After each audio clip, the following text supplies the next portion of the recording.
Taking of the case in discussion of a paper, page 374. The case in discussion of a paper. This is one of the greatest tasks with which a physician has to deal. One of the most common causes of failure and of making of mongrels is just like this taking of the case. We should examine a case in exactly the same way as we would examine a prover for the image expressed in the provings. When we have a full symptom picture of the case, we shall be able to see the patient in all his peculiarities and shall also see how far he has deviated from his normal self. The greatest mistake a young man can make in the beginning of his practice is carelessness. And even Dr. Beaver's colosynth case should have been recorded, and for this reason, not because he would not have known a colosynthesis case of colic again when he saw it, but if he has a record of all conditions and sicknesses that a patient has been subjected to in the course of his life, and in years after he comes to us again, our memory of the peculiarities of his constitution forms a picture in our mind of the action of disease in this case. These are true sick images which we never get in any other way, and which the study of books can never teach. I have thousands of records with opinions and prognostications which, even if they fail, will teach me something. It is important that only the general questions may be so put that they can be answered by yes or no, as have you distress in the head, stomach, etc. But even that may be avoided by suggesting that they have neglected this or that organ or that function. If a man says he has a headache, there is nothing to prescribe upon.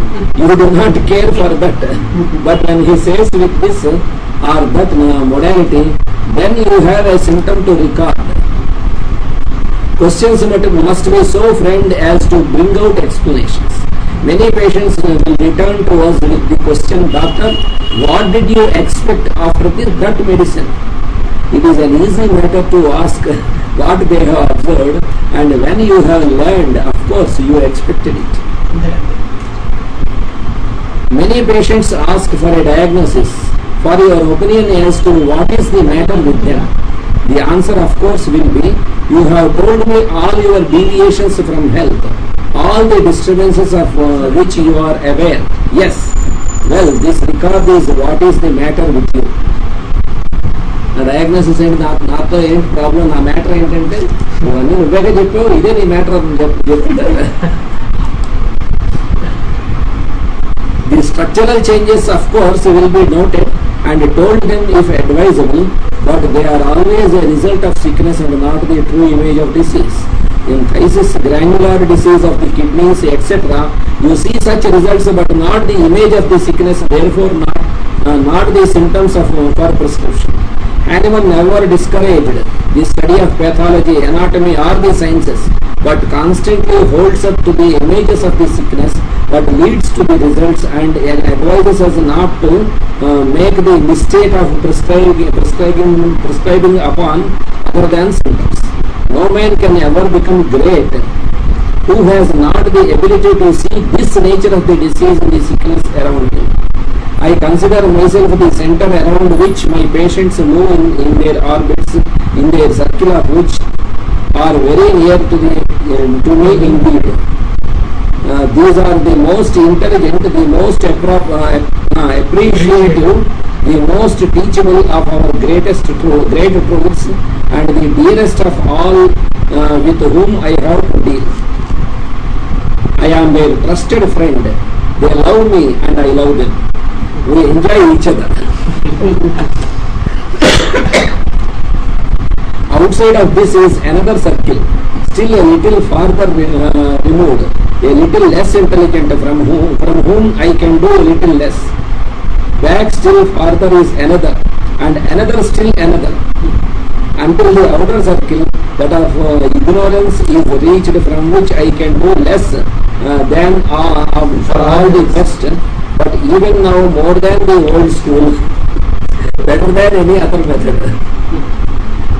It is never among these that we make our brilliant cures, that we do the work of the master.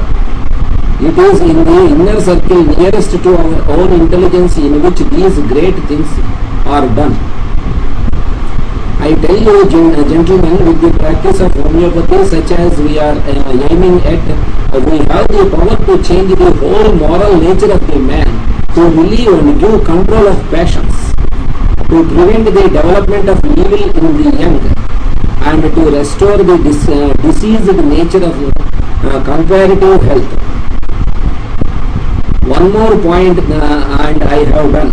You can readily see how when one is continually running off after new remedies that have but few symptoms proven and recorded, and neglect that many remedies of which we have more exact knowledge through our own records and provings, that one would become more and more dissatisfied with his work every day and necessarily resort to doubtful methods and finally mongralism.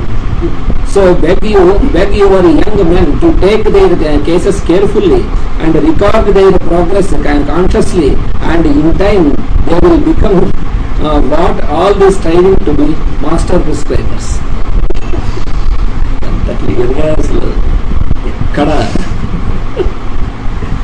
Dr. D. I would not go on record as opposing Hahnemann, but only instant cases in which such particularity did not seem necessary. Dr. Kent. If one prescription you have given colocynth and in another for the same patient cuprum and still another something else, we begin to see the relation of remedies. How did the other homeopaths, how did the older homeopaths preserve the facts of one remedy following another well, or of their beginning inimical to one another, except by the most careful records and prescriptions? వాటి వల్లనే కదా కనుక్కోగలిగారు అని చెప్పి నువ్వు కూడా records జాగ్రత్తగా maintain చేసి ఇచ్చినటువంటి రెమెడీస్ జాగ్రత్తగా మెయింటైన్ చేస్తే తెలుస్తుంది.